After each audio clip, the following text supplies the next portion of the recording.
الشیطان الرجیم بسم اللہ الرحمن الرحیم اللہم صلی علی محمد وعلی محمد وجہم۔ ہماری بحث آغا صاحب اوپر مفہوم شرط میں تھی، اور مفہوم شرط کے اندر ہم نے کہہ دیا تھا کہ جو ہماری نزاع ہے کہ آیا جملہ شرطیہ کا مفہوم ہوتا ہے یا نہیں، اس کی دو آغا صاحب انواع بنی تھیں۔ ایک یہ ہے کہ یا تو یہ جملہ شرطیہ جو ہے یہ موضوع کے بیان کے لیے آیا ہے، بیان موضوع کے لیے آیا ہے، ٹھیک ہے، یعنی قید بن رہا ہے موضوع کی، جیسا کہ ان رزقت ولدن فاختن ہو کہ اگر آپ کا بیٹا ہو تو آپ اس کا ختنہ کریں۔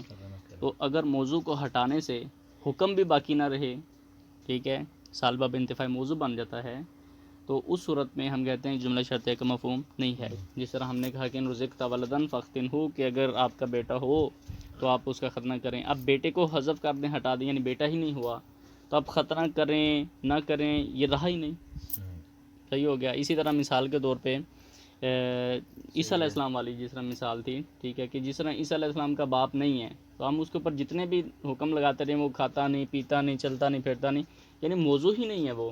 اسی طرح کیا ہے کہ یہاں پہ بھی سالبہ بانتفاع موضوع بن جاتا ہے کہ آپ کا جب موضوع ہی نہیں رہا تو آپ کس کے اوپر حکم لگائیں گے؟ حکم لگانے کے لیے کم از کم موضوع تو آپ کا، یعنی موضوع اگر بالفرض ہٹانے سے بھی صحیح اگر حذف کر دیتے ہیں تو حکم کے لیے آپ کے پاس کوئی نہ کچھ چیز باقی رہنی چاہیے۔ اس میں کیا ہے کہ صاحب جہاں پر وہ بیان موضوع کے لیے آتا ہے، یعنی خود جو ہوتا ہے وہ موضوع حکم واقع ہو رہا ہوتا ہے، صحیح ہے صاحب۔ جملہ شرطیہ جو ہوتا ہے اس کے اندر جو موضوع حکم وہ خود واقع ہو رہا ہوتا ہے، یعنی مقدم جو ہوتا ہے جو کہ شرط ہے وہ خود موضوع حکم ہوتا ہے، جس طرح ان رزقت ولدن فاختن ہو۔ اور دوسرا آغا صاحب جو تھا اس کا دوسری انواع، دوسری قسم کیا تھی کہ یہ بیان موضوع کے لیے نہیں آتا ہے، یعنی یہاں پر یہ حکم کو بیان کریں، حکم موضوع کی قید نہیں ہے، یعنی اگر موضوع کو حذف کر دیا جائے، موضوع اگر نہیں بھی ہے، حکم اپنی جگہ پہ کیا ہے کہ وہ باقی رہ سکتا ہے۔ جس طرح ان احسنا صدیقک الیک فاکرم علیہ کہ اگر آپ کا دوست آپ کے اوپر احسان کرے، ٹھیک ہے، تو آپ اس کے ساتھ احسان کریں۔ اب اگر مقدم میں موضوع آپ حذف کر دیتے ہیں کہ اگر آپ کا دوست احسان نہ کرے تو حکم آیا پھر بھی باقی رہ سکتا ہے، کہتے ہیں رہ سکتا ہے کہ آپ پھر بھی اس کے اوپر احسان کریں۔ کیسے؟ کیونکہ اس کے اسباب میں سے کوئی اور سبب بھی ہو سکتا ہے، صحیح ہے۔ جیسے کہ وہ سبب کیسا ہو گیا صاحب کہ آپ کا دوست ہے، آپ نے دوستی کے ناطے کہا تھا نا پہلے کہ دوست آپ کا احسان کرے آپ کے ساتھ تو آپ اس کے ساتھ احسان کریں، لیکن اگر وہ احسان نہیں کرتا تو کیا پھر ہم احسان کر سکتے ہیں یا نہیں؟ کہتے ہیں کر سکتے ہیں۔ کیوں؟ کیونکہ وہ ایک سید ہے، مثلا فرض کریں، یا عالم ہے، فاضل ہے، اس ناطے سے آپ اس کے اوپر احسان کر سکتے ہیں۔ تو آپ کی جو تعلیق کے اندر حکم ہے موضوع شرط کے منتفی ہونے سے، یعنی وہ جو موضوع وہ تھا مقدم کے اندر وہ منتفی ہونے سے، یعنی آپ کے دوست نے احسان نہیں کیا، اس کو جب منتفی کر دیا آپ نے تو اس وقت بھی آپ کا جو تعلیق کے اندر حکم ہے وہ اپنی جگہ پہ باقی رہ سکتا ہے۔ اگر کوئی جملہ ایسے ہو کہ جو اس کا حکم ہے وہ موضوع کے حذف ہونے سے بھی باقی رہ سکتا ہو تو ہم کہیں گے اس جیسے جملے کا جو ہے ہمارا نزاع اس کے اندر ہے کہ آیا اس جملے کا جو ہے وہ مفہوم ہوتا ہے یا نہیں ہوتا ہے۔ اگر کہتے ہیں کہ ہوتا ہے تو مفہوم کے قائل ہیں، اگر کہتے ہیں نہیں ہوتا تو مفہوم کے قائل نہیں ہیں۔ دونوں قسم کی ادلہ اقوال جو ہیں وہ موجود ہیں۔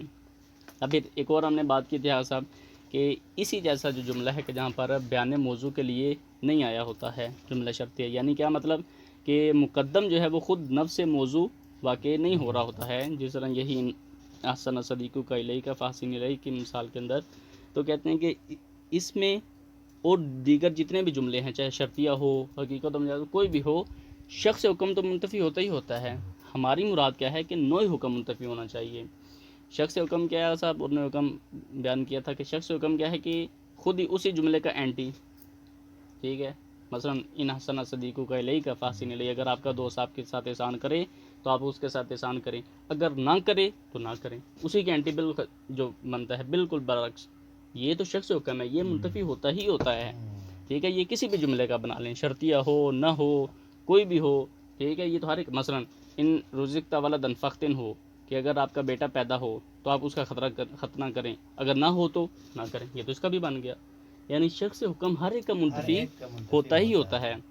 ہماری بحث کس میں ہے کہ جہاں پہ موضوع کے حذف ہونے سے، یعنی موضوع کے بالفرض اگر اس کو ختم کر دیتے ہیں، حکم پھر بھی باقی کسی نسبت سے لگ سکتا ہو، ایسے جملے کے اندر، یعنی اس کا مطلب ہے کہ اس کے اسباب کئی ہو سکتے ہیں، اس جملے کے اندر، جملہ شرطیہ کے اندر جو ہے نوع حکم یعنی دیگر جتنے بھی اسباب بن سکتے ہیں سب کی نفی کرنی جو ہے وہ نوع حکم کہلاتا ہے، وہ مراد ہے ہماری.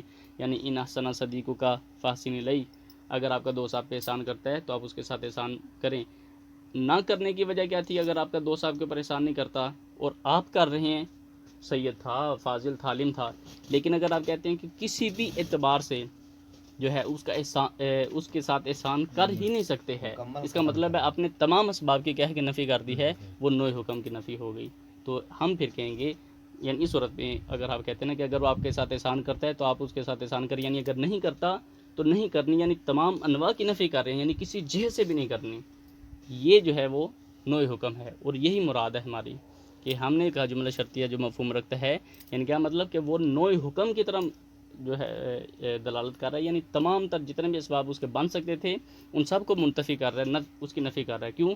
کیونکہ اگر اس کا کوئی اور سبب ہوتا تو شارع کو چاہیے تھا کہ وہ بھی ذکر کرتا، نہیں ذکر کیا، اس کا مطلب ہے اس کا اور کوئی سبب بھی نہیں ہے، لہٰذا نوع حکم کی نفی ہے اس کی. تو یہ جو تھی ہماری بحث تھی کل کی بھی.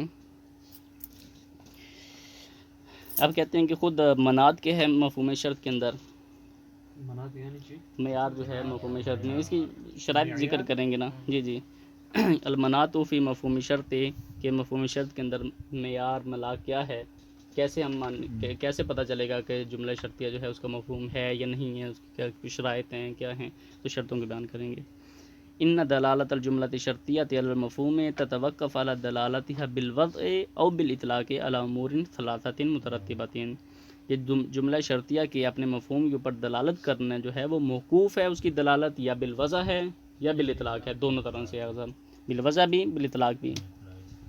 یہ جو دلالت ہے جملہ شرطیہ کی مفہوم کے اوپر، یہ دلالت موقوف ہے کن کے اوپر؟ اکثر تین امور کے اوپر، یعنی تین شرطیں اس کی، ٹھیک ہے، جو کہ مترتب ہیں، ایک دوسرے کے اوپر اثر انداز ہیں، یعنی تینوں ہی ہونے چاہیے.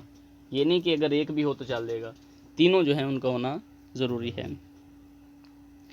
نمبر ایک دلالت علی الارتباط. دوسری ضمیر کدھر لوٹتی ہے آغا صاحب؟ دوسری ضمیر کون سی؟ علی دلالتھا والی. یہ علی دلالت الجملۃ شرطیہ، یعنی یہ کہنا چاہ رہے ہیں نا کہ جملہ شرطیہ کے مفہوم کے اوپر دلالت کرنا، یعنی اس کی یہی دلالت جو بالوضع اور بالاطلاق ہے، یہ موقوف ہے کس کے اوپر؟ تین امور کے اوپر، ٹھیک ہے. وہ امور مترتب ہیں ایک دوسرے کے اوپر، ٹھیک ہے، یعنی یہ خود ایک دوسرے کے ساتھ مرتبط ہیں، ملے ہوئے ہیں. پہلا آگے صاحب کیا ہے؟ پہلی شرط اس کی، پہلا امر دلالتها علی الارتباط والملازمت بین المقدم والتالی، مقدم اور تالی کے درمیان ارتباط اور ملازمے کے اوپر دلالت کرنی چاہیے. جملہ شرطیہ کی دلالت جو ہے وہ کس کے اوپر ہوتی ہے صاحب؟ ارتباط اور ملازمہ. یعنی کیا مطلب؟ ملازمہ ہونا چاہیے مقدم اور تالی کے درمیان، التزامی دلالت التزامی کہ اگر ہے تو ہے، یہ جتنے بھی دلالت التزامی بن جاتی ہیں ملازمہ پایا جانا چاہیے. نمبر دو دلالتها، یعنی یہ جملہ شرطیہ کی دلالت زیادتاً علی الارتباط والملازمہ، پہلی شرط کے ساتھ، کہ ہم نے کہا تھا کہ جو ملازمہ اور ارتباط پایا جانا چاہیے اس سے اضافی، یعنی یہ نہیں کہ پہلی نہ ہو تو دوسری ہو جائے، صرف یہ تینوں شرطیں جو کہ ضروری ہیں، مترتب ہیں، اس لیے کہا کہ پہلی شرط کے بنا بر اضافہ، ٹھیک ہے، اس کی جملہ شرطیہ کی دلالت مزید کس چیز کے اوپر ہونا چاہیے؟ علی ان التالی معلق علی المقدم و مترتب علیہ و تابع لہ، کہ تالی جو ہے وہ مقدم کے اوپر موقوف ہونی چاہیے، معلق ہونی چاہیے. تالی جو ہے اس کا کوئی نہ کوئی سبب ہونا چاہیے بالفاظ دیگر، یعنی تالی جو ہے جو بعد میں آ رہی ہے وہ معلق ہے کس کے اوپر؟ شرط کے اوپر، یعنی موقوف ہے، تابع ہے، ٹھیک ہے. یہ چیز ہے، شرط ہے یعنی مقدم ہے تو تالی ہے، اگر مقدم نہ ہو تو تالی، یعنی اسی کا سبب ہے، ٹھیک ہے. تو یہ عمومی طور پہ آگا صاحب یہ آگے بیان بھی کریں گے کہ یہ وہ والا سبب نہیں ہے، یعنی علت والی بات نہیں، یعنی من جہہ عام اس کا کوئی نہ کوئی ایک سبب بن رہا ہے، ٹھیک ہے. تو یہ ایک فنی اصطلاح میں نہیں کہ علت معلول والے میں لے کے جائیں اس کو اور کہیں کہ بھی علت ہی صرف یہ ہے، وہ آگے بیان کریں گے. تو یہاں پہ کیا چیز ہے؟ سبب ہے، لیکن سبب عمومی معنی کے اندر ہے کہ ایک کام اس کا ریزن بن رہا ہے، سبب بن رہا ہے. فیکون المقدم سببا لتالی، تو جو مقدم ہے وہ سبب ہے تالی کے لیے. والمقصود من السبب ہونا ہوا کل ما یترتب علیہ شیء، اور یہاں پہ سبب سے کیا مراد ہے صاحب کہ ہر وہ چیز جو اسی کے اوپر موقوف ہے، ٹھیک ہے. تو یہ عمومی معنی کے اوپر، یعنی وہ جس کے اوپر بھی موقوف تھی تالی وہ مراد ہے سبب سے، نہ یہ کہ یہ اسی کی ہی صرف علت ہے، کیونکہ وہ تیسری شرط میں آئے گا کہ اگر یہی ہے صرف تو منحصر ہونا چاہیے، نہیں تو اور اضافہ ہو جانا چاہیے. تو یہ سبب عمومی معنی کے اندر ہے کہ وہ چیز جو موقوف ہے صرف اسی سبب کے اوپر نا، فرض کریں تو سبب سے کیا مراد گیا ہونا، کل ما یترتب علیہ شیء، ٹھیک ہے، بالمعنی العام ہے کہ ایک چیز جو ہوتی ہے وہ ہر اعتبار سے موقوف ہو اسی شے کے اوپر. وَإِنْ كَانَ شَرْطًا وَنَحْوَهُ، اگرچہ وہ شرط ہے، شرط نہیں بھی ہے، کسی اور طرح سے بن رہا ہے، ٹھیک ہے، وہ بھی. فَيَكُونُ أَعَمُّ مِنَ السَّبَبِ الْمُصْطَلَحِ فِي فَنِّ الْمَعْقُولِ. یہ جو علم معقولات ہیں، یہ فلسفہ، منطق وغیرہ جتنے بھی ہو گئے، ان کے اندر جو سبب ہے یہ اسے عام ہے، کیونکہ اس کے اندر سبب علت کے لیے جو ہے تقریباً استعمال ہوتا ہے، تو یہ اسے جی تقریباً یہ وہ وہاں اسے عمومیت رکھتا ہے، یعنی جامع ہے اسے بھی. تو دو ہو گیا سب دلالتیں. کون کون سی؟ پہلا یہ ہے کہ ملازمہ ہونا چاہیے، دوسرا یہ ہے کہ تعلیم موقوف ہوتی ہے کس کے اوپر؟ مقدم کے اوپر، یعنی مقدم سبب ہے، تالی کیا ہے؟ مسبب ہے. سبب عام. جی یعنی اسی کے اوپر جو ہے وہ مترتب ہے. صحیح ہے. تیسری شرط ہے صاحب دلالتھا زیادۃ علی ما تقدم، دونوں شرطوں کے ساتھ جو ہے اضافہ کرتے ہوئے جملہ شرطیہ کی دلالت ہونی چاہیے کس کے اوپر؟ علی انحصار السببیت فی المقدم، کہ مقدم کے اندر سببیت منحصر ہے. کیا مطلب؟ کہ تعلی کے لیے جو سبب بن رہا ہے وہ منحصر ہے صرف مقدم کے اندر ہی، اس کا کوئی اور سبب نہیں ہے اس کے علاوہ، صرف اور صرف یہی سبب ہے اس کا جو مقدم کے اندر ہے. اگر کوئی اور سبب ہوتا تو شارع کو چاہیے تھا وہ ذکر کرتا، واؤ کے ذریعے سے کرتا یا او کے ذریعے سے کر دیتا.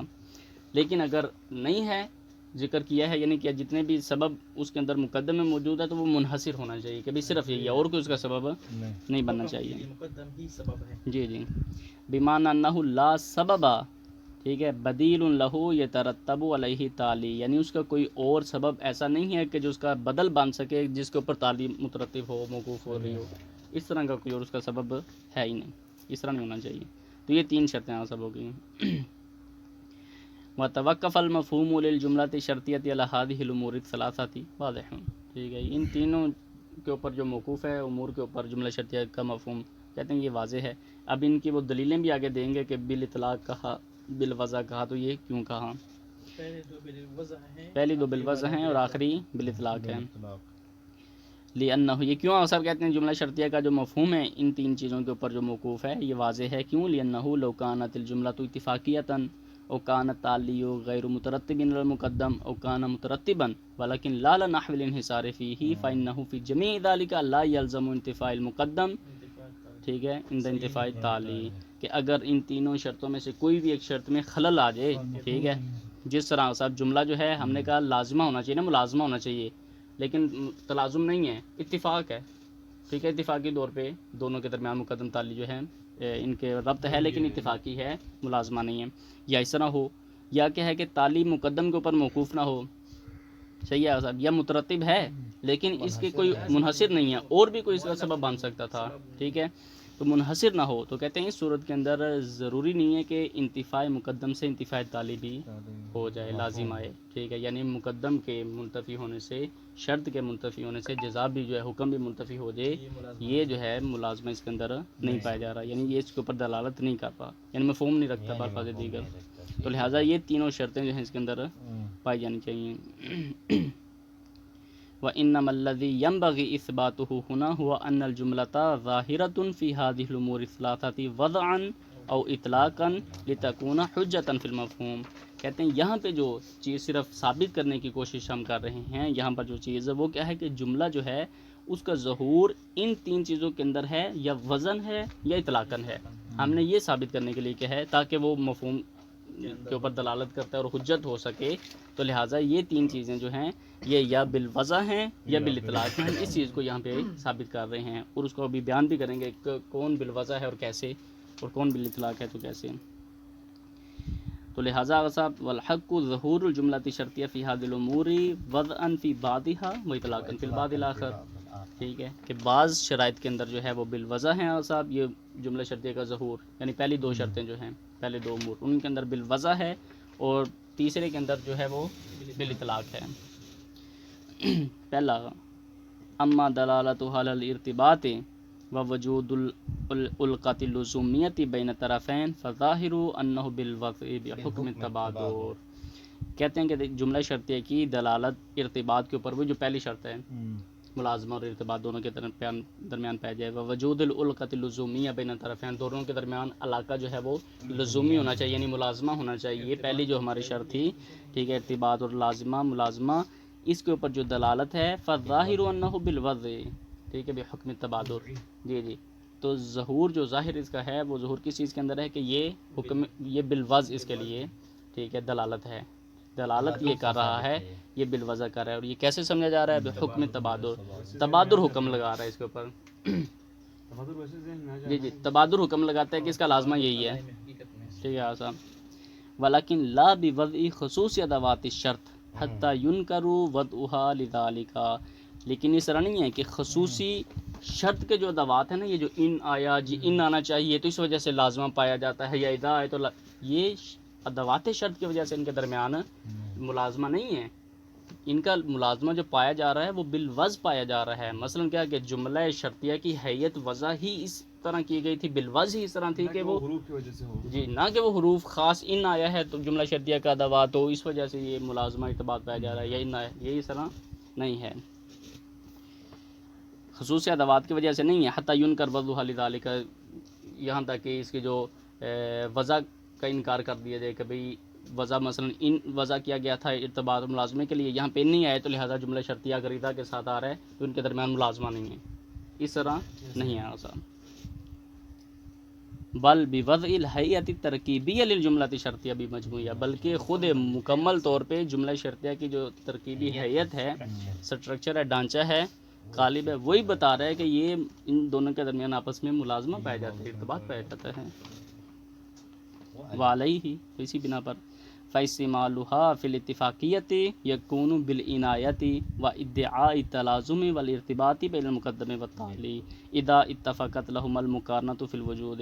کہتے ہیں اس لیے اگر مثال کے طور پہ بعض ایسے بھی جملے ہیں نا جو جملہ شرطیہ کے اوپر دلالت کر رہے ہیں، جملہ شرطیہ ہیں لیکن وہ اتفاقی ہیں، تو کہتے ہیں اس وجہ سے جہاں پر اتفاقی اگر آپ معنی لینا چاہتے ہیں تو وہاں پر آپ کا دونوں کے درمیان تلازم اور ارتباط کا دعویٰ ہوتا ہے، تاکہ پتہ چل سکے کہ بھئی ان دونوں کے درمیان آپس میں تلازم اور ملازمہ پایا جا رہا ہے نا، لیکن اتفاقی ہے، تو اس لیے آپ ادعا کرتے ہیں کہ بھئی ان دونوں کے درمیان لازمہ بھی ہے، ان دونوں کے درمیان ارتباط پایا جا رہا ہے، تاکہ ہم یہ کہیں کہ یہ جو جملہ ہے یہ کیا ہے کہ اتفاقی ہے.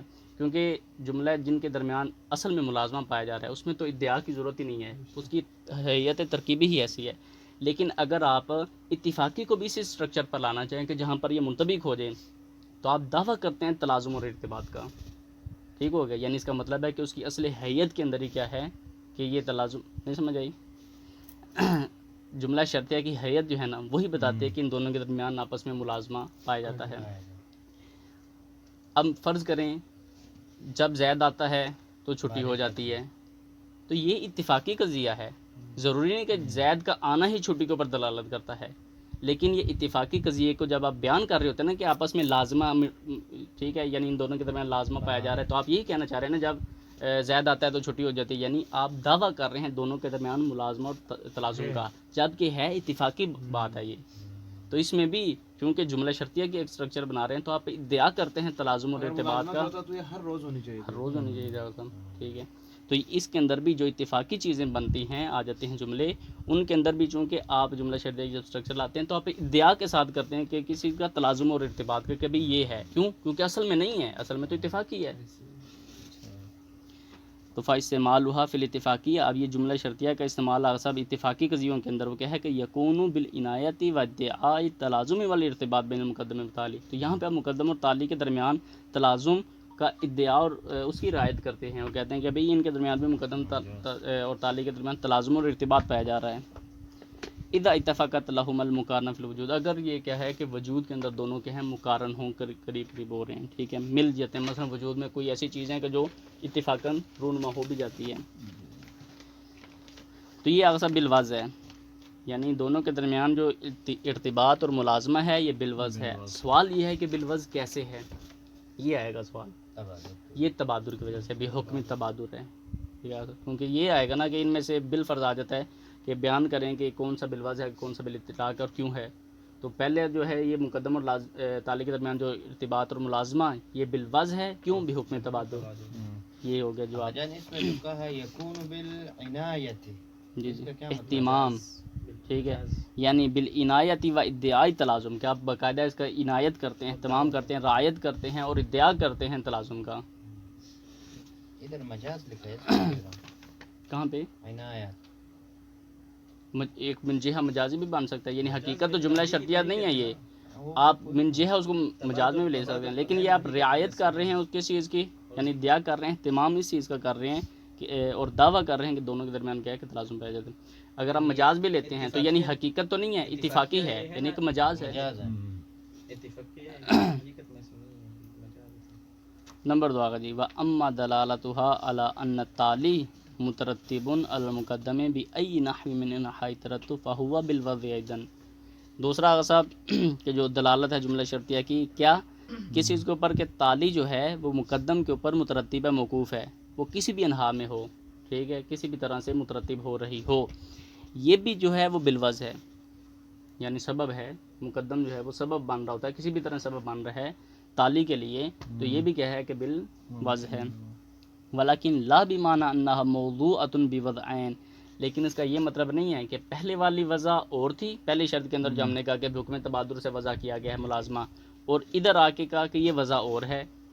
دو یعنی واضح نے الگ الگ وضع ذہن میں نہیں رکھی ہیں کہ ملازمہ ارتباط دونوں مقدم تالی کا ایک وضع کو الگ کر دیا، اور سبب جو یعنی جو شرط ہے مقدم، ٹھیک ہے، وہ سبب ہے تالی کے لیے، اس کی وضع کا جو ہے وہ ذہن میں تصور آ کے الگ سے وضع کر دے. یہ دو الگ سے وضع نہیں ہیں بلکہ ایک ہی وضع ہے. کچھ اور کہہ رہا تھا، کیا کہہ رہا تھا؟ ایک دفعہ یہ نہیں ہے کہ ان دونوں کے درمیان ملازمت کے لیے وضع ہے، پھر دوسری دفعہ ترتب کے لیے وضع ہے. یہ آگے خود بیان کرے گا نا کہ وہ دیا تلازم، کہ پہلا وہی اوپر جو پہلی شرط کے اندر ارتباط تو تلازم ہے، ملازمہ ہے، کہ پہلے اس کو تلازم کے لیے وضع کیا گیا ہے، وہ دیا آخری ترتب، اور پھر آپ دوسری دفعہ کہتے ہیں کہ وضع ذہن میں واضح کس نے رکھا ہوا تھا کہ ان دونوں کے درمیان ترتب کی وضع ہے. اس طرح نہیں ہے، دونوں ایک چیز ہیں، الگ الگ واضح نے ان کو الگ الگ ذہن میں رکھ کے وضع نہیں کیا ہوا ہے، ایک ہی وضع ہے حقیقت کے اندر. بل بمعنی انہا موضوعۃ بوضع واحد، بلکہ اس کو جو وضع کیا گیا ہے وہ ایک ہی وضع کے ساتھ وضع کیا گیا ہے، للارتباط الخاص، ٹھیک ہے، وہ جو آپس میں ملازمہ اور ارتباط پایا جاتا ہے اس کے ساتھ، اور یہی جو ہے وہ ترتب تالی المقدم، آپس میں مرتبط اور ملازمہ ان کا پایا جانا، یہی کیا ہے کہ دلالت کرتا ہے کہ تعلیم مقدم کے اوپر موقوف ہے، مترتب ہے. کیوں؟ کیونکہ ان کے درمیان آپس میں ملازمہ پایا جا رہا ہے، لازم ملزوم ہے، یہ ہے تو یہ ہے، تو اس کا مطلب ہے کہ خود اسی طرح سے وضع کرنا اس کا یہی بتاتا ہے کہ ترتب بھی ان کے درمیان، تو یہ الگ سے کوئی چیز وضع نہیں ہے. یہ بھی ہو سکتا ہے کہ سوال آ جائے کہ یہ جو بالوضع ہے تو کیا ایک کس طرح ایک وضع ہے یا دو وضع کے ساتھ یہ نہیں ہے، اس کو بیان کریں، تو یہ بھی سوال آ سکتا ہے. جواب بھی لکھیں گے پھر انشاءاللہ سر. اچھا، والدلیل علی ذالک، والدلیل علی ذالک هو تبادر ترتب التالی علی المقدم عنہا. ٹھیک ہے، سب دلیل اس کے اب دے رہے ہیں. والدلیل علی ذالک، کہ ہم نے کہا کہ ایک ہی وضع ہے، اس کی زیادہ وضعیں دو وضعیں نہیں ہیں. اس کی دلیل کیا ہے کہ هو تبادر ترتب التالی علی المقدم عنہا، کہ جو تالی ہے وہ اپنے مقدم کے اوپر مترتب ہوتی ہے، یعنی تالی جو ہے وہ مسبب ہے اور مقدم اس کا سبب ہے. یہ تبادر ذہن کے اندر آتا ہی یہ ہے، یعنی مقدم اور تالی ہے، شرط اور جزا، بالفاظ دیگر شرط اور جزا. ہم کہتے ہیں شرط یعنی سبب ہے اس کا، اور جزا اسی کی جزا ہے جو کہ یہ تبادر ہی ہے، فن ہار موجود، ٹھیک ہے، تو یہ سبب ہی جو ہے تبادر کے ذریعے سے آ رہا ہے کہ بھئی یہی اس کا سبب ہے، شرط اس لیے لے کر آئے ہیں، جو اس میں کوئی اور چیز ذہن میں نہیں آتی. فإنها تدل على أن المقدمة وضع فيها موضع الفرد وتقديره وعلى تقدير حصوله فالتالي حاصل عنده طبعا. کہتے ہیں کہ یہ اس کے اندر کیا ہے کہ فإنها تدل على أن المقدمة وضع فيها موضع الفرد وتقديره، اس میں یہ چیز سب بیان کی جاتی ہے کہ مقدم جو ہے اس کو فرض، اور اس بنا پر کہ اگر فرض اور تقدیر میں مان لیں کہ وہ حاصل ہو گیا ہے، اس کا مطلب ہے کہ تالی آٹومیٹک حاصل ہو جائے گی. اگر مقدم حاصل نہیں ہوا تو تالی بھی حاصل نہیں ہوگی. تو یہ تبادر ہے نا، آپ کو بتاتا ہے کہ یہ سبب ہے اس کا. پھر ولا تقدیر حصول ہی، یعنی مقدم کے حاصل ہوتے ہی فتالی حاصل عندہ بطبعا، تعلی بھی آپ کو کیا ہے کہ مقدم کے حاصل ہوتے ہی حاصل ہو جائے گی، پھر تب حاصل ہو جائے گی. ایتلوہ فی الحصول، یعنی تعلی جو ہے وہ بعد میں آتی ہے حاصل ہونے میں مقدم کے حاصل ہونے کے ساتھ، یعنی مقدم حاصل ہو جائے تو تعلی آٹومیٹک کیا ہے کہ حاصل ہو جاتی ہے. اس کا مطلب ہے کہ سبب ہے اس کا. تو یہ تو تبادر آپ کا ذہن بتاتا ہے. تبادر خود کیسے کہتے ہیں سب؟ انسباق الذہن الی المفہوم، مثلا کہ آپ کا جو ذہن ہے وہ سبقت لے جاتا ہے جس مفہوم کی طرف کہ یہ یہی ہے. ٹھیک ہے، یہ آپ کا تبادر ہے. او فقل، یا پھر آپ یہ کہہ دیں کہ ان المتبادر منہا لا بدیت الجزاء عند فرض حصول شرط، کیا کہ جو جیسے تبادر آپ کا یہ ہے کہ جو ہی شرط حاصل ہو گئی، فرض کیا شرط حاصل ہو گئی تو جزا آٹومیٹک حاصل ہونی ہی ہونی ہے. صحیح ہے صاحب؟ جی جی، کہ اذا طالعت الشمس فالنہار موجود، اگر سورج طلوع کرے گا تو دن ہونا ہی ہونا ہے. ایسا تو نہیں کہ دن ہی نہ ہو پھر. صحیح ہے، تو یہ اتفاقی میں تبادر کہتے یعنی ہیں. یہ تبادر آپ کا کہتا ہے کہ شرط کے حاصل ہونے سے جزا حاصل ہونی ہی ہونی ہے. تو اس کا مطلب ہے کہ یہ اس کا سبب ہے، اس میں تبادر ہے سر. وَهَذَا لَا يُمْكِنُ أَن يُنْكِرَهُ إِلَّا مُكَابِرٌ أَوْ كَافِرٌ، اس چیز کا تو کوئی انکار کر ہی نہیں سکتا مگر اگر کوئی کرتا ہے تو وہ تکبر کر رہا ہے یا غفلت میں، یعنی جان بوجھ کے وہ ہٹ ترمی کے اندر ہے یا غفلت کر رہا ہے. فَإِنَّ هَذَا هُوَ مَعْنَى التَّعْلِيقِ الَّذِي هُوَ مُفَادُ الْجُمْلَةِ الشَّرْطِيَّةِ الَّتِي لَا مُفَادَ لَهَا غَيْرَهُ. ٹھیک ہے، غیرہ، کہ یہی جو تعلیق کا بھی معنی ہے کہ مقدم کے حاصل ہوتے ہی شرط کا حاصل ہو جانا، یعنی معلق ہے تعلیق اس کے اوپر مقدم کے اوپر، کہ جو ہی مقدم حاصل ہو گیا تعلیق آٹومیٹک حاصل ہو جائے گی. یہی جملہ شرطیہ کا مفاد ہے. فائدہ اسی چیز کا، جملہ شرطیہ کس چیز کا فائدہ دے رہا ہے کہ اگر یہ ہوا تو یہ ہوگا. اس کا مطلب ہے کہ شرط ہو گئی، متحقق ہوگی تو جزا آٹومیٹک متحقق ہو جائے گی. ومن ہونا، اور اسی وجہ سے یہاں سے سم الجزء الاول منها شرطا و مقدما، اسی وجہ سے انہوں نے پہلے کو کیا نام دیا ہے؟ شرط، جزء اول کو شرط کا اور مقدم کا. وسم الجزء الثانی جزاء و تعلیق، اور دوسرے کو کیا ہے کہ جزاء اور تعلیق کہتے ہیں، یعنی پہلی شرط ہے اس کے لیے اور دوسری جزاء ہے، یعنی پہلا مقدم اور دوسرا تعلیق ہے. فَإِذَا كَانَتْ جُمْلَةً إِنشَائِيَةً، ٹھیک ہے آسان. اب جملہ شرطیہ جو ہے آسان، ٹھیک ہے، یہ جملہ جو ہے انشائیہ ہے. ٹھیک ہے، فائدہ اسی طرح ہم نے کہا نا کہ جملہ شرطیہ جو ہے مفہوم رکھتا ہے. پہلی اصل جو ہو گئی بالوضع ہے شرط کے ساتھ، ٹھیک ہے، اور اس کی دلیل کیا تھی؟ بحکم تبادر. دوسرا جو ہو گیا آپس میں یہ مترتب ہونا، تعلیق ہے تعلیق مقدم کے اوپر، اس کے بھی کیا دلیل ہے؟ تبادر ہے، بالوضع ہے یہ بھی. ٹھیک ہے نا، اور یہ دو الگ سے وضع نہیں ہے بلکہ ایک ہی ہے. یعنی اس طرح نہیں کہ پہلے تلازم کے لیے الگ سے وضع کیا گیا ہو اور ترتب کے لیے الگ سے کیا ہو، بلکہ خود تلازم کا وضع کرنا ہی بتاتا ہے کہ یہ خود مترتب ہے.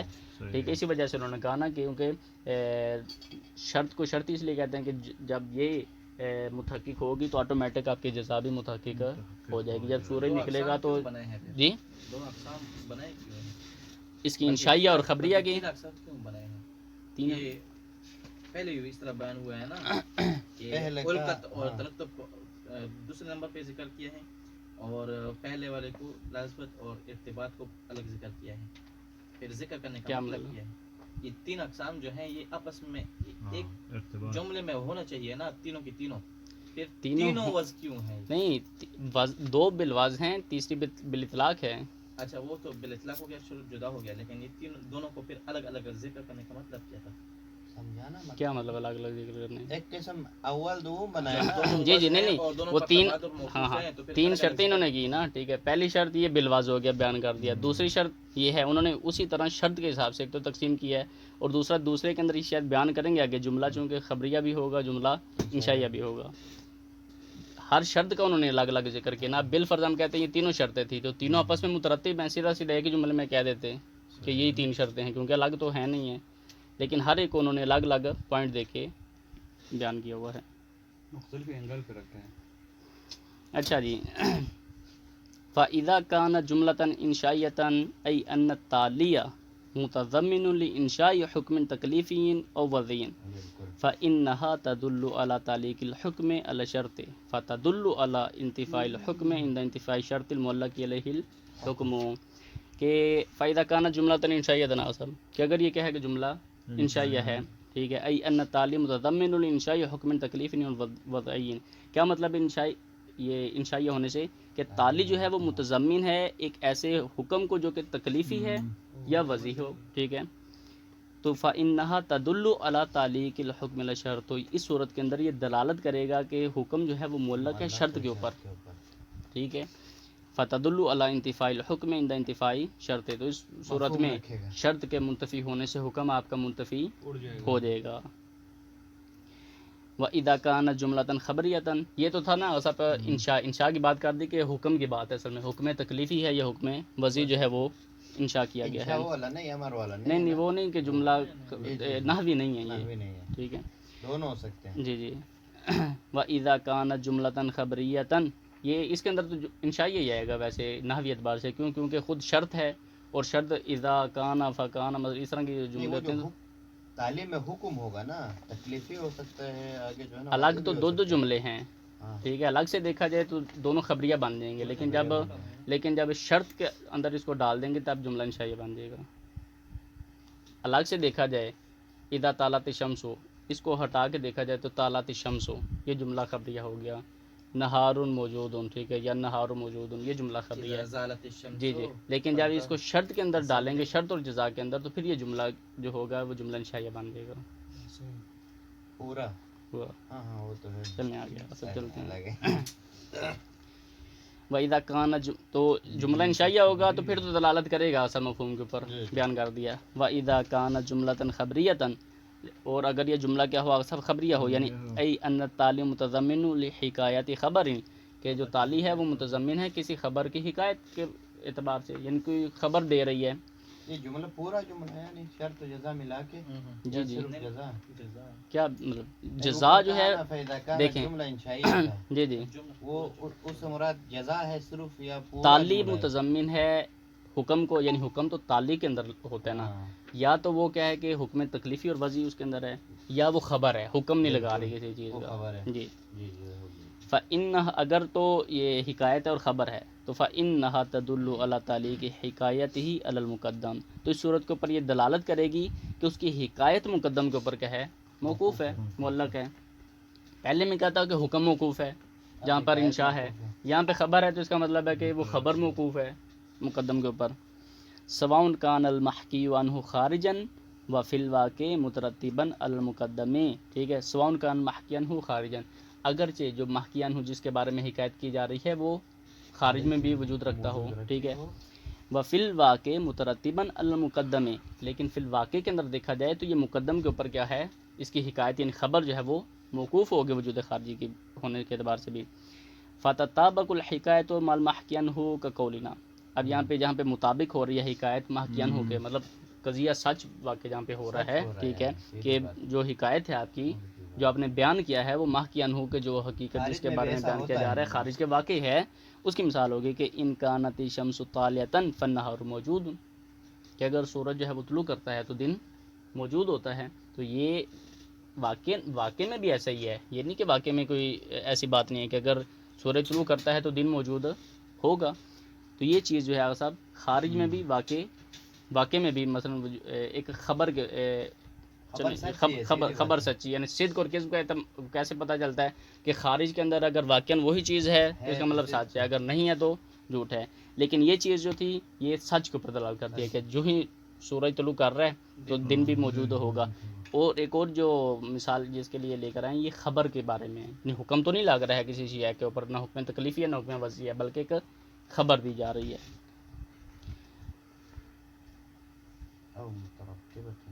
ہاں. فتطابق الحکایت المحکی عنہ او مترتب علیہ، تو حکایت یا مطابق ہو گیا صاحب یا مترتب ہوگی اس کے اوپر، ٹھیک ہے صاحب، صحیح ہو گیا. حکایت ہم نے کہا نا تالی جو ہوتی ہے، تالی محکی عنہ کے اندر یعنی جس کے بارے میں حکایت کی جا رہی تھی اس کے مطابق ہے، جس طرح یہ آ گیا، یا اس کے اوپر مترتب ہے یعنی موقوف ہے، ٹھیک ہے. کس طرح یہ بھی بیان کر رہے ہیں، تفسیر کر رہے ہیں. بِأَنْ كَانَ الْعَكْسُ، مثلا اسی کا برعکس آپ لے لیتے ہیں، جیسے کقولنا، ہمارا قول ہے کہ ان کان النہار موجودا فالشمس طالیۃ، کہ اگر دن موجود ہوگا تو سورج نکلا ہوگا.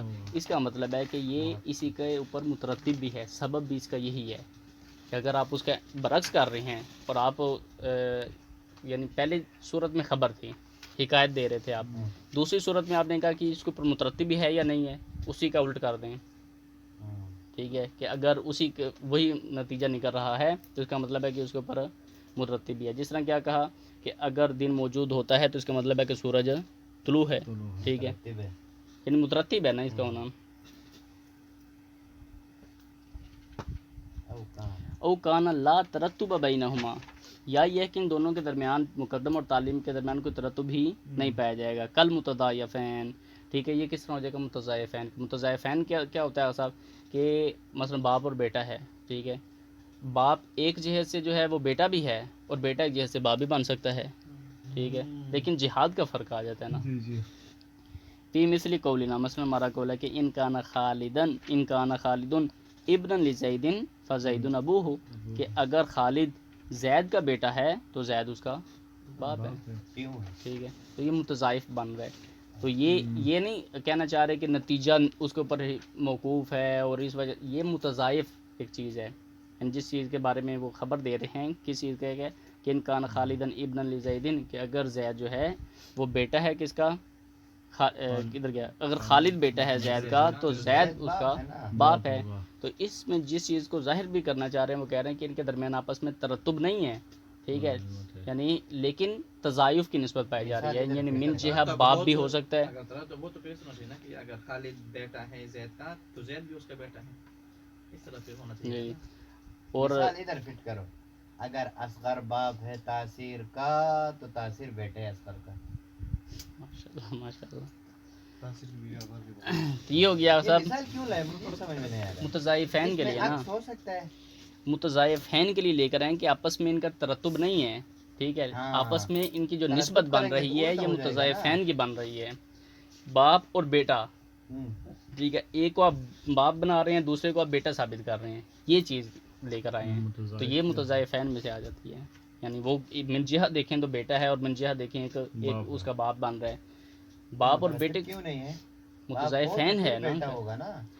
باپ ہوگا تو بیٹا ہوگا, وہ تو ٹھیک ہے, لیکن یہ نہیں کہنا چاہ رہے نا کہ اس کا باپ صرف یہی ہے. اچھا, وہ کہنا چاہ رہے ہیں کہ یہ اس کا باپ ہے اور یہ اس کا بیٹا ہے, خبر دے رہے ہیں کہ ویسے اس کی. یہ دو آسد جو تھیں وہ بالوز تھیں, ٹھیک ہو گیا, اور ان کی وضع ایک ہی ہے. تیسری شرط کے اندر کیا ہے, وہ اما دلالت والا ان شرط منحصر, کہ جملہ شرطیہ کی دلالت کرنا کہ یہ شرط جو ہے وہ منحصر ہے, کہ صرف یہی شرط ہے, اس کے علاوہ کوئی اور شرط نہیں ہے. فبالاطلاق ہے, یہ بالاطلاق ہے. کیوں؟ کیونکہ اگر کوئی اور شرط ہوتی تو شارع کو چاہیے تھا لگا دیتا, ذکر کرتا. اگر نہیں کی تو اس کا مطلب ہے کہ صرف یہی شرط ہے. اور آگے اطلاق کے اندر آئے گا صاحب کہ اطلاق میں اب ایک سوال ہے نا, مطلق مقید اور عام اور خاص, ان میں کیا فرق ہے؟ بہت بڑا فرق. مثلا کیا مطلق مقید اور عام خاص, ان کے اندر کیا فرق ہے؟ مثلا مطلق میں اور عام میں کیا فرق ہے؟ کوئی فرق نہیں, لیکن عام خاص کا فرق ہوتا ہے. فرق ہے. فرق ہے, ٹھیک ہے. مقید وہیں پہ ہو سکتا ہے, جہاں قید یعنی اطلاق وہیں پہ ہو سکتا ہے جہاں پر آپ کہیں کہ مقید ہے, تقید لائی جا سکتی ہے, یعنی اس کے کوئی اور سبب واقع ہو سکتا ہے, وہاں پہ قید بن سکتے ہیں, لیکن وہ قید نہیں لگائی تو اس کا مطلب ہے کہ اطلاق ہے. قید کا امکان ہو تو پھر اس کو جی امکان ہے قید کا, قید لگ سکتی تھی, نہیں لگی قید, اس کو مطلق کہیں گے آپ کہ عمومی چھوڑ دیا یعنی مطلق ہے. اس جہت میں وہ عام بھی واقع ہو سکتا ہے کہ عام ہے یہ, ٹھیک ہے, عام اور اطلاق جمع ہو سکتے ہیں, کہ بتائیں کہ بھی یہ جمع ہو سکتے ہیں, ایسا نہیں کہ جمع نہیں ہو سکتے ہیں. لیکن مطلق کے اندر آسا کیا ہے کہ جہاں پر قید واقع ہو سکتا تھا اور نہ لگی ہو وہاں پہ اطلاق ہے. اور اس کے اندر مقدمات حکمت ہوتے ہیں کہ کیسے پتہ چلے گا کہ یہاں پہ قید واقع ہو سکتی تھی اور نہیں لگائی. یہ 5 مقدمات حکمت ہیں, وہ پائے جائیں گے تو ہم کہیں گے کہ مطلق ہے. جی جی. اچھا تو ہم نے کہا کہ کیا ہوتا ہے, جی عام میں کیا ہوتا ہے, عام میں مقدمات حکمت نہیں ہوتے ہیں. یعنی عام خاص ہے مطلب کیا کہ کم پہ دلالت کر رہا ہے, عام ہے عمومیت پہ دلالت کر رہا ہے, لیکن یہ عام اور اطلاق جمع بھی ہو سکتے ہیں. ہم کہتے ہیں نا کہ یہ چیز عام عمومی طور پہ ایسی ہے, ٹھیک ہے, اس کا مطلب یہ نہیں ہے کہ اس کو ہم مطلق بھی کہیں گے. مطلق وہیں کہیں گے کہ اگر وہاں پہ تقید لگائی جا سکتی تھی, ٹھیک ہے, اگر لگائی جا سکتی تھی اور نہیں لگائی تو پھر مطلق ہے. اور اگر مثلا ایسی چیز ہی نہیں تھی تو اس کو ہم یہ نہیں کہیں گے یہ مطلق ہے, یہ فلاں ہے, مطلق پھر اس کو عام کہیں گے, تو یہ عام ہے. تو تیسری آغا صاحب جو شرط ہم نے کہا کہ یہ منحصر ہے بالاطلاق، لِأَنَّهُ لَوْ كَانَ هُنَاكَ شَرْطٌ آخَرُ لِلْجَزَاءِ بَدِيلٌ لِذَلِكَ شرط، اگر اس شرط کا کوئی بدل میں کوئی اور جزا ہوتی ہے، شرط ہوتی، ٹھیک ہے، اس جزا کا کوئی بدل، وَكَذَا لَوْ كَانَ مَعَهُ شَيْءٌ آخَرُ یکونان معًا شرطًا للحکم، یا ہم کہتے ہیں کہ اس کا بدیل تو نہیں تھا، اس کے ساتھ مل کے کوئی جو ہے وہ جزا کی شرط واقع ہو سکتی، تو شارع کو چاہیے تھا کہ اس کے بیان کرتا ہے یکونان شرطًا للحکم لاحتاج ذلک الی بیان زائد، تو یہ چیز جو ہے ایک زائد بیان کی محتاج تھی، یعنی کیا کہ وہاں پر واو کے ذریعے سے لگا دیتا جہاں پر دو شرطیں تھیں، یا او کے ذریعے سے جہاں پر ایک شرط اس کا بدیل واقع ہو سکتی تھی۔ اما بالعطف بأو فی صورت الاولی، پہلی صورت میں او کے ذریعے سے عطف ہوگا، کب کہ جہاں پر ایک اور شرط جی جزا کے لیے شرط اگر کوئی بدل کے طور پہ واقع ہو سکتی تھی، لیکن وہاں پر اگر اس نے ہم کہتے ہیں کہ لگائی ہے تو او کے ذریعے سے لگائے گا وہ، یعنی اس کا سبب کوئی اور واقع ہو سکتا ہے بدل کے طور پہ، تو وہاں پہ او کے اضافہ کرتا شارع۔ او العطف بالواو فی صورت ثانیہ، یا پھر کیا کہ واو کے ذریعے سے عطف لے کر آئے گا سورہ ثانیہ کے اندر، وہ کام پہ کہ جہاں پر دو شرطیں مل کے جو ہے ایک جزا کے لیے واقع ہو رہی ہیں۔ لأن الترتب على شرط ظاہر فی انہ بعنوانہ الخاص مستقلا هو شرط المعلق علیہ الجزاء، کیونکہ ترتب جو شرط کے اوپر ہے صاحب اس کا ظہور کس چیز کے اندر ہے، فی انہ بعنوانہ الخاص، کہ وہ خاص اپنے عنوان کے اعتبار سے مستقل ہے، یعنی یہی شرط ہے، وہ شرط المعلق علیہ الجزاء، یعنی اسی شرط کے اوپر جزا معلق ہے، ٹھیک ہے، مستقل ہے نا، تو اگر کوئی اور ہے تو وہ بیان ہو جائے، اگر اس کا بدیل ہے تو وہ کے ذریعے سے ہو جائے، اور اگر بدیل نہیں، دو شرطیں ساتھ ہیں تو کیا ہے کہ وہ واو کے ذریعے سے آ جائے۔ فَإِذَا أُطْلِقَ تعلیق الجزائی علی شرط فإنه يستكشف منه ان الشرط مستقل لا قید آخر معه، لیکن اگر آغا صاحب اس کو مطلقاً چھوڑ دیا جائے کہ جزا کے شرط کے اوپر معلق ہونے کو مطلقاً چھوڑ دیا جائے کہ نہ واو ہے نہ او ہے، کچھ بھی نہیں ہے، ایسے ہی آ گئی ہے، تو فإنه يستكشف منه ان الشرط مستقل لا قید آخر معه، تو یہ چیز اکثر کشف کر رہی ہے کہ اس کے ساتھ کوئی اور اس کی شرط واقع نہیں ہو رہی، نہ بدیل ہے اس کا اور نہ اس کے ساتھ واقع ہو رہی ہے۔ وَأَنَّهُ مُنْحَصِرٌ لا بدیلا ولا عدل له، نہ یعنی اس کے ساتھ تھی، ٹھیک ہے، لا قاعدہ آخر نہ ہو تھا اور نہ اس کا کوئی بدل تھا۔ وَإِلَّا لَوَجَبَ عَلَى الْحَكِيمِ بَيَانُهُ، ورنہ حکیم جو خدا حکیم ہے، شارع حکیم ہے، اس کو چاہیے تھا کہ اس کو بیان کر دیتا۔ وَهُوَ حَسْبَ الْفَرْضِ فِي مَقَامِ الْبَيَانِ، اور حسب فرض یہ ہے کہ وہ مقام بیان میں بھی ہے، کیونکہ اطلاع کے لیے ہم نے کہا مقدمات حکمت ہونے چاہیے، جو کہ پانچ میں سے ایک کیا ہے کہ مقام بیان میں ہونا چاہیے، تخاطب اور بیان میں ہونا چاہیے۔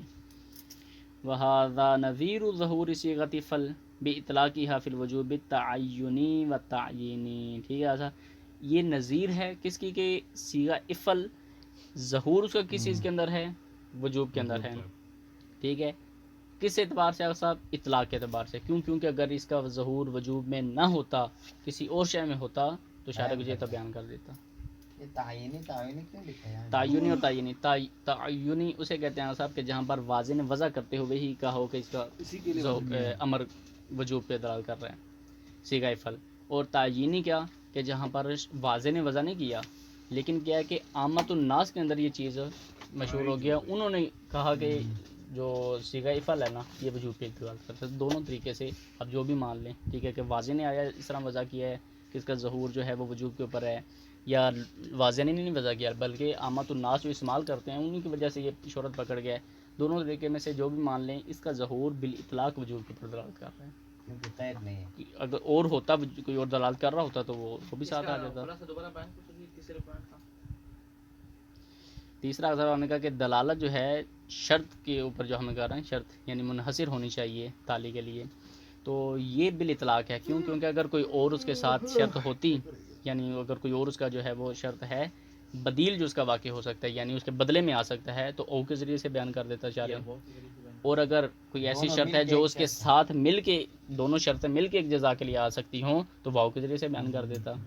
اگر نہیں کیا تو اس کا مطلب ہے کہ جبکہ مقام بیان میں ہے وہ، ٹھیک ہے، شارع حکیم ہے مقام بیان میں، اگر نہیں کیا تو اس کا مطلب ہے کہ یہ بالاطلاق ہے، اس کی نہ کوئی قید ہے، یعنی نہ کوئی اس کا بدل میں آ سکتا ہے، اور نہ ہی اس کا کیا ہے کہ ساتھ دو شرطیں مل کے مقام بیان میں بھی ہے، جی جی جی، اکثر جہاں پر ہیں مثال کے طور پر اگر کوئی جملے آ جاتے ہیں جہاں پر صرف ایک ہی شرط ہے تو اس کا یہ مطلب ہم جو لیں گے کہ مقام بیان میں ہے شارع اس کی صرف یہی شرط بن رہی تھی منحصر ہے اس کے اندر، اگر کوئی اور ہوتی تو شارع بیان کرتا، اگر نہیں ہے تو اس کا مطلب ہے کہ یہ بالاطلاق ہے، یعنی اگر ہوتا تو شارع کو بیان کرنا چاہیے تھا۔ اور یہ کہہ رہے ہیں کہ وہی اس کی نظیر کے اعصاب کے صیغہ افعال ہے، ایک اور اعصاب کے نظیر اور اس کی مثیل میں فرق بھی ہے۔ کیا فرق ہے اعصاب؟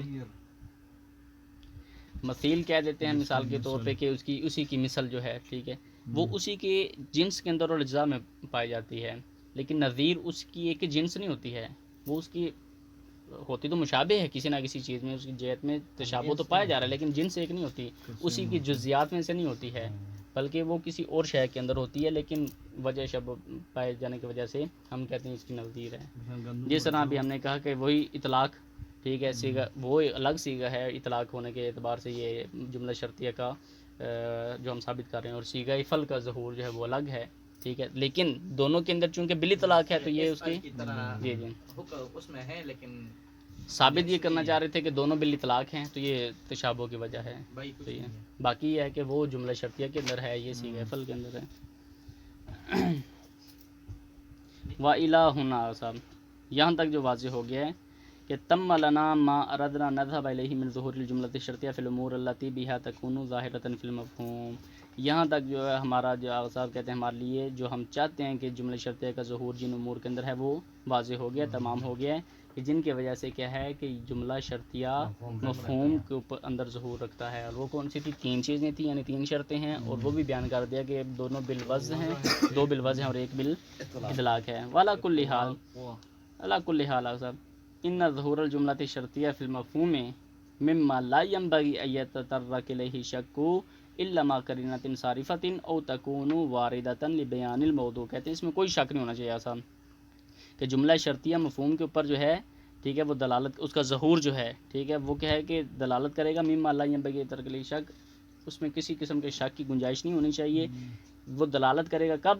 الا ما قرینۃ صارفۃ، ٹھیک ہے، ہر صورت میں دلالت کر رہا ہے مگر یہ کہ کوئی ایسا قرینہ آ جائے جو بتا رہا ہو کہ یہاں پہ یہ مفہوم نہیں رکھتا ہے، ٹھیک ہے، او تکونا واردۃ لبیان الموضوع، یا یہ کہ ہم کے جملہ شرطیہ ہے لیکن یہ موضوع کے بیان موضوع کے لیے، یعنی قید واقع ہو رہا ہے اس میں موضوع کے لیے، یعنی خود مقدم نفس موضوع بن رہے، ان رزقت ولدا فاختنہ والی مثال، تو اس کا نہیں تھا نا سر، جملہ شرطیہ مفہوم نہیں تھا، وہ بھی جملہ شرطیہ ہی ہے لیکن اس کا مفہوم نہیں تھا۔ جی جملہ شرطیہ ہے، مفہوم نہیں ہے اس کا، یا قرینہ کے بتایا کہ جملہ شرطیہ ایسے جملہ شرطیہ کا مفہوم نہیں ہے، ٹھیک ہے، یا پھر کیا ہے کہ جملہ شرطیہ ہے لیکن بیان موضوع کے لیے ہے کہ موضوع کے حذف کرنے سے حکم اپنی جگہ باقی نہیں رہ سکتا ہے، اس کا سبب یعنی صرف وہی تھا، موضوع ہی سب کچھ تھا اس کا۔